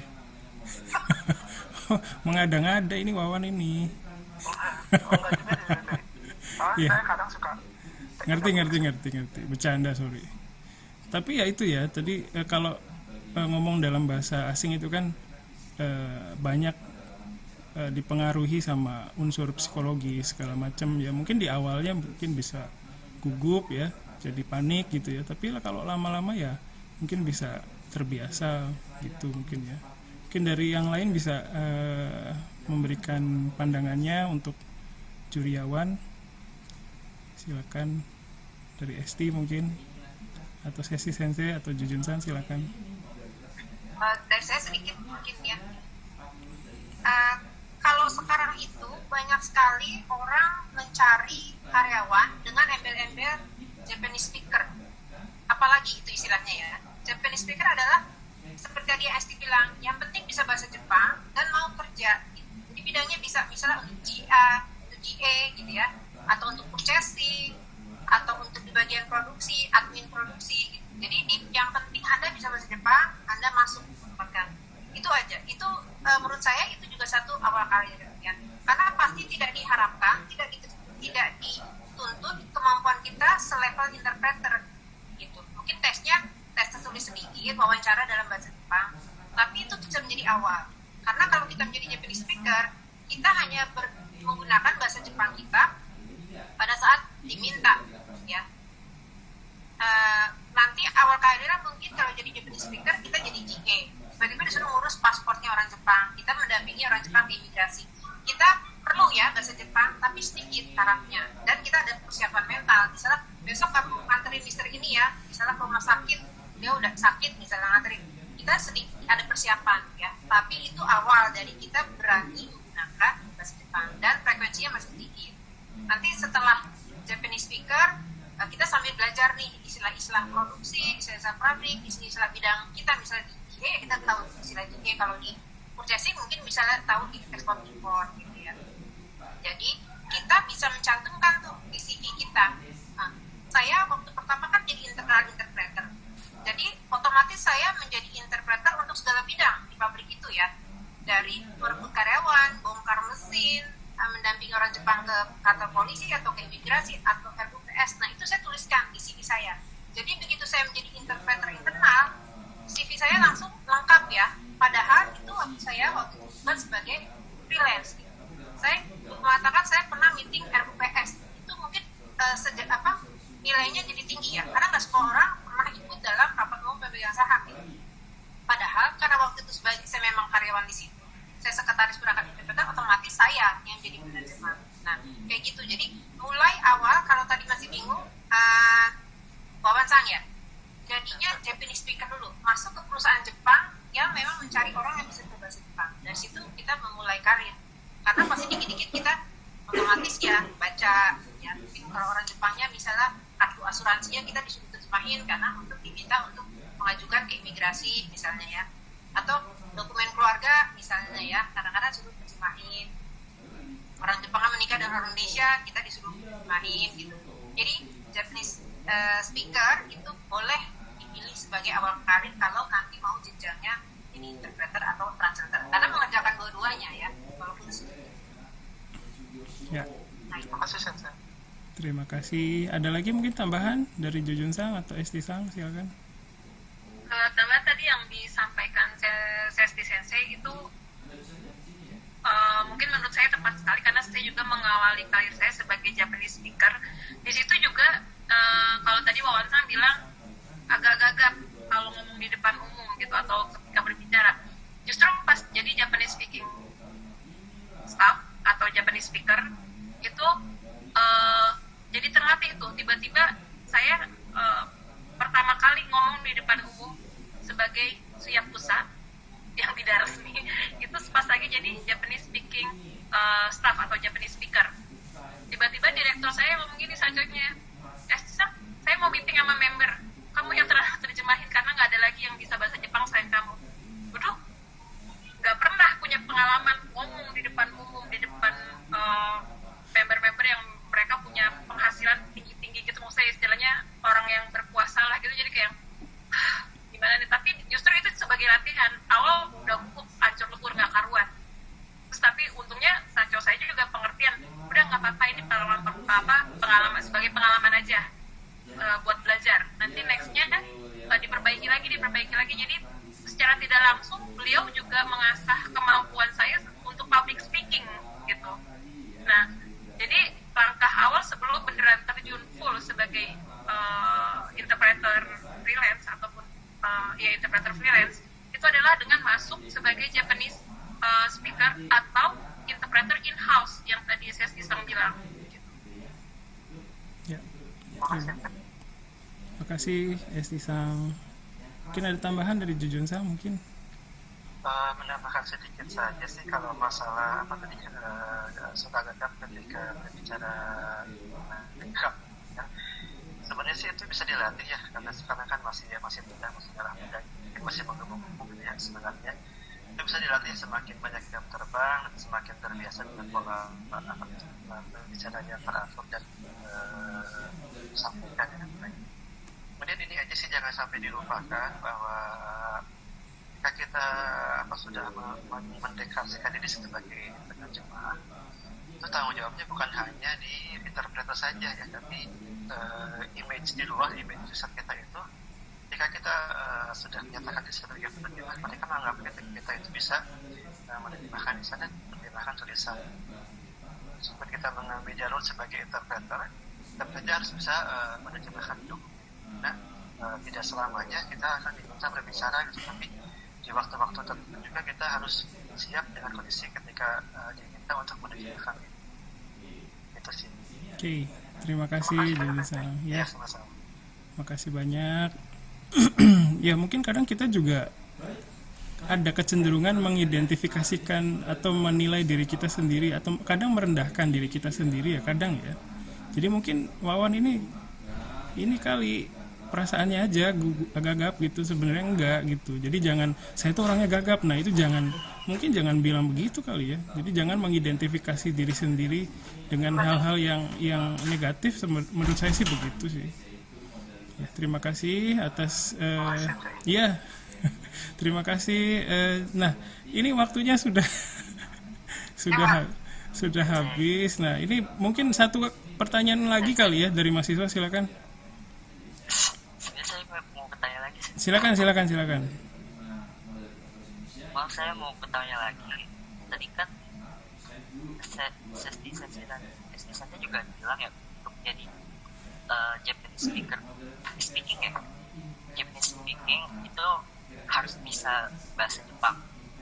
Nah, yang bisa bahasa Jepang itu yang bagaimana sih? Maksudnya level bahasa Jepang itu seperti apa yang bisa disebut bisa bahasa Jepang itu bagaimana sih? Terima kasih. Ya, terima kasih Arya. Ini mau jawab. Silakan. Pertama ya, kalau diajak ngomong kita mengerti. Tarafnya itu dulu sih, diajak ngomong mengerti, terus mengerti instruksi. Jadi mungkin nggak harus menerjemahkan lengkap. Misalnya diinstruksikan ya. Biasanya kalau Japanese speaker atau speaking staff itu kita nanti diterima instruksinya mungkin orang Jepang pakai bahasa Jepang. Kita ngerti aja instruksi. Terus bisa menyampaikan, misalnya kita disuruh bikin apa-apa gini jam berapa, tolong kumpulin dokumen atau gimana gitu ya. Nah, kita juga bisa menyampaikan instruksi yang kita terima itu misalnya ke atasan kita atau ke orang lain. Misalnya kita harus mendapatkan data ke bagian lain gitu ya. Tolong minta PPC, ada rencana produksi hari ini gitu ya. Kita ngerti instruksi, kita bisa minta ke PPC-nya itu. Tarafnya sampai di situ cukup kalau Japanese speaking staff. Jadi kita nggak harus menerjemahkan yang detail, kata-kata yang urutannya lengkap. Kita terima, ngerti instruksi, bisa menjalankan instruksi. Dan itu bisa menjawab lagi ya. Kalau ditanya kapan bisa ngasih laporan yang saya minta kapan, kita bisa jawab sampai di situ ya. Jadi itu cukup gitu. Jadi kalau di sini kan kalau di Masada kan targetnya N3 ya, Sensei ya. N2 Sensei. Oh N2 ya, udah naik ya. Nah itu udah cukup. Kalau menurut saya kalau udah lulus N3 itu udah bisa nih. Coba waktu interview bisa dia memperkenalkan diri, ditanya bisa jawab, itu udah cukup. Kalau Japanese staff targetnya sampai di situ. Kalau nggak tahu pun masih bisa, misalnya nggak ngerti istilah itu bisa tanya. Misalnya dia ngomong ya kakunin shite kudasai, bilang aja sacho kakunin wa nandesu ka gitu ya. Bisa menyampaikan apakah kita mengerti atau tidak mengerti instruksi, itu udah cukup sampai di situ. Jadi akan dijelaskan. Biasanya kalau atasan kita sendiri begitu nggak ngerti kakunin, atau dia akan menjelaskan ke bahasa Jepang lebih sederhana. Orang Jepang tuh bisa menyesuaikan ya dengan kemampuan bahasa kita, dia akan tahu gitu kalau kita bekerja sebagai atasan. Tapi jangan berharap kalau kita sebagai interpreter itu biasanya kalau nggak bisa ngambek gitu kan, bisa ngambek atau minta ganti gitu ya, bisa gitu. Tapi makanya tadi saya sarankan asal kita bisa mengerti instruksi, bisa mengerjakan, dan kita bisa melaporkan, bisa mengkonfirmasi instruksi itu ya pada saat kita nggak bisa, itu udah sangat cukup. N3 udah cukup. Ya, oke, terima kasih. Ya, mungkin ada lagi yang mau ditambahkan mungkin dari SD atau Jujun-san terakhir. Oke, baik kalau tidak. Oh iya, silakan. Kita nggak ada SD. Kalau dari saya mungkin ini ya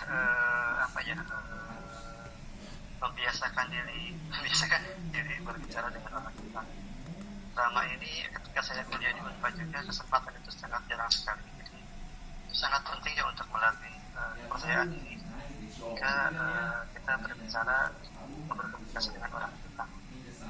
Porsi yang pengalaman tersebut perlu ditambah agar kita masuk kerja sudah tidak panik lagi gitu ketika ada orang Jepang yang mengajak ngobrol atau meminta bantuan dari kita dalam bahasa Jepang. Ya. Ya, di Unsada masih jalan kan program homestay, sekarang nggak bisa ya? Nggak bisa, iya. Tapi suka ada Saya ini kok. dulu memanfaatkan anak-anak Jepang itu yang datang untuk pelatihan kaiwa, ikitori sama ngomong. Kalau misalnya ada rumahnya dekat Unsada, program homestay ada lagi, ambil anaknya. Beneran itu latihan. Saya 4 tahun kuliah di Unsada, 3 tahun berturut-turut itu selalu ikut program homestay itu jadi hostnya. Terima Karena kasih. itu sarana saya untuk melatih kecakapan pendengaran saya dan juga ngomong. Karena waktu dulu itu nggak ada akses internet sebebas sekarang nonton drama yang tadi malam tayang, sekarang internet udah ada, tuh nggak ada akses kayak gitu dulu. Ya. Belum ada kan? Dulu mah internet ya Allah bapuk banget dulu jalannya kan. Atau dengan latihan yang suka anime atau suka drama yang saprau ya, subnya masih roh. Jangan yang udah ada sub Inggris, sub Indonesia, jangan ditonton yang kayak gitu, yang ada teksnya. Untuk ngelatih, ngerti nggak apa yang mereka sampaikan? Betul, Ntar bisa dikakunin lagi dengan melihat yang udah ada teksnya. Bener nggak sih penangkapan saya ini seperti ini? Itu mungkin bisa jadi salah satu latihannya. Ya, sip. Terima kasih Esti Sang, Sesi Sensei, Jujun Sang. Ya, jadi mungkin hari ini nggak bisa lama-lama lagi karena waktunya sudah selesai. Nah, sebelum selesai ini saya dititipi pesan untuk ambil foto bersama. Nah, ini apakah mahasiswa bisa menyalakan kameranya untuk foto Ketahuan ini bersama? siapa yang tidur, yang nyimpen apa enggak nih?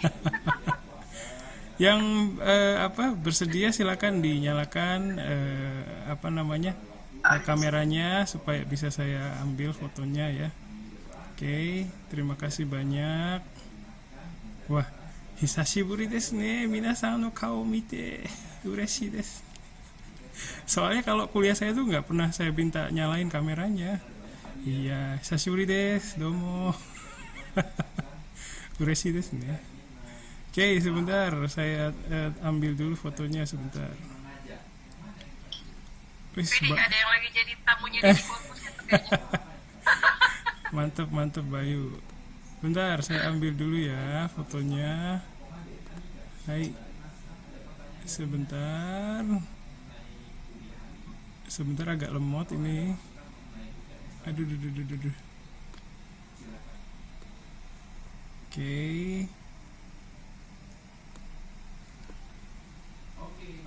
Iya. Oke, satu kali lagi sebentar. Mohon maaf ya, ini komputernya itu ya agak lama gitu, jadi perlu ini waktu untuk sebentar. Mohon maaf. Sambil touch up, silakan. Ya, operatornya kurang jago deh. Iya ini, aduh, mohon maaf ya. Sebentar, aduh, kok bisa lama begini ya. Hai. Oke. Ya, sekali lagi sebentar. Oke, satu kali lagi. Sebentar. Lama banget ya. Maaf ya. 1, 2, 3. Oke. Ya, mantap. Oke, kayaknya udah. Sebentar. Ya, sip, udah keambil lah. 2 lembar aja cukup. Ya, terima kasih ya udah nyalain kameranya. Aduh, seneng banget saya bisa ngeliat muka-mukanya lagi. Habis kalau kuliah biasa itu ngelihat disajikannya itu foto, kadang foto burung, foto apa gitu kan ya. Namanya doang gitu. Tsumetai na minasan. Ya. Ya Oke. pakai daster Pak, kalau celana pendek. Saya aja ngajar online, yang penting pakai jilbab Pak. Nggak kelihatan. Iya. Oke, ya. Baik, sekali lagi terima kasih Esti Sang, Sesi Sensei, terus Jujun Sang, terus Kang Jo juga tadi sudah hadir. Terima kasih banyak. Mohon maaf Q&A sessionnya itu cuma sebentar ya, mohon maaf. Tapi acara ini nanti bisa kalian ikuti lagi tanggal 5 dan tanggal 7. Jadi kalau misalnya masih kurang, masih ada pertanyaan yang belum disampaikan, bisa ikut di tanggal 5 dan tanggal 7. Nanti jadwalnya bisa nanti saya sampaikan lagi. Sekali lagi terima kasih banyak. Insya Allah dari kegiatan ini mahasiswa jadi punya sudut pandang yang lebih luas ya, lebih bervariasi mengenai mengenai profesi penerjemah atau interpreter ya. Jadi untuk yang punya niat atau punya target mau jadi interpreter atau translator, jadi tahu gitu ya mau ngapain dulu tadi, jadi minimal jadi Japanese speaker dulu ya, begitu. Jadi kedepannya juga nanti saya dari wakil dari Prodi Bahasa dan Kebudayaan Jepang Unsada nanti bekerja sama dengan Kijang, nanti kedepannya mungkin mau bikin seminar yang lebih besar lagi dari ini. Jadi nanti mohon kerjasamanya lagi dari ST Sang, Sesi Sensei sama Jujun Sang. Terima kasih banyak ya. Baik, itu saja hari ini. Sekali lagi terima kasih sudah meluangkan waktu dan ruang di hatinya untuk mata kuliah ini. Terima kasih. Assalamualaikum warahmatullahi wabarakatuh. Otsukare sama desu. Bye bye. Terima kasih banyak. Ditunggu lagu barunya, Sensei. Siap, Lagu barunya. Saya Siap. tunggu lagu barunya. Siap. Terima kasih banyak ya. Ya. Arigatou gozaimasu. Terima kasih. Hai, arigatou gozaimashita. Sesi Sensei makasih banyak. Esti makasih banyak ya. Bakso ya, Sensei. Iya. Nggak berubah-berubah, bakso aja nih. Oh ya udah. Nanti Aduh. ya nanti Herman Sensei lain lagi, Ari Sensei lain lagi. Aduh. Iya, sip dah pokoknya nanti. Makasih Jujun Sang, Sesi Sensei. Makasih. Saya juga sebenarnya lulus dari Unpad sih sebenarnya. Iya. Sebenarnya. Tahunnya, beda tahun ya. Beda tahunnya betul, iya. Saya tahun tua, Pak. Ya, terima kasih banyak. Ya, sama-sama. Ya, ini tadi pelajarannya saya rekam, jadi nanti saya minta izin untuk dipublikasikan. Tidak apa-apa ya, nggak masalah kan Esti ya? Gak masalah, siapa tahu saya dapat jodoh. Amin. Oke, sip. Konsisten. Konsisten. Amin. Main bakso dan jodoh. Oke, sip. Oke, kalau begitu ya terima kasih sekali lagi udah luangkan waktu dan ruang di hatinya ya untuk mata kuliah ini. Nanti untuk kegiatan selanjutnya saya koordinasikan di WhatsApp grup lagi. Terima kasih banyak. Assalamualaikum warahmatullahi wabarakatuh. Otsukare sama desu. Salah. Hai, shirei shimasu. Terima kasih banyak.